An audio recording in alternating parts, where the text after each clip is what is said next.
halow waatan walaal gabadhiinni waa taa aad bay u liidataa waad arkaysiin soo ma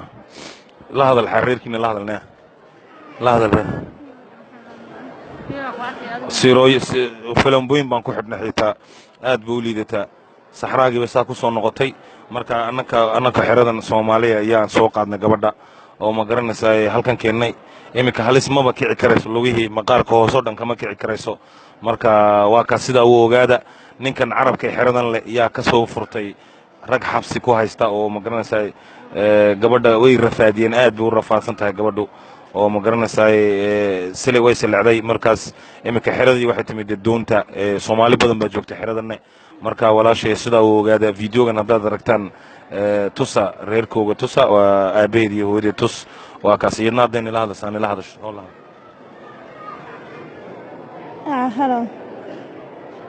hello hello waatum qof ma nin baa soo naagna wala xanuunsanahay kaas waa la soo dhacay meeshan joogay waa layga soo dhacay saxaraasaa ku soo noqday iminkana saasaan xanuunsanay si ay ogaada anagu ma soo dhicindeeda u sheeg qolada ku dhacday ani ma soo dhicin tuugana soo dhacday anaga ka soo furnaa nimankaas dadka Soomaalida ay iga soo furtay xooshkana la keenay xooshkana xoosh fiican maaha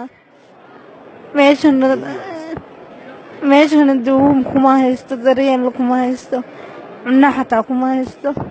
say ogaada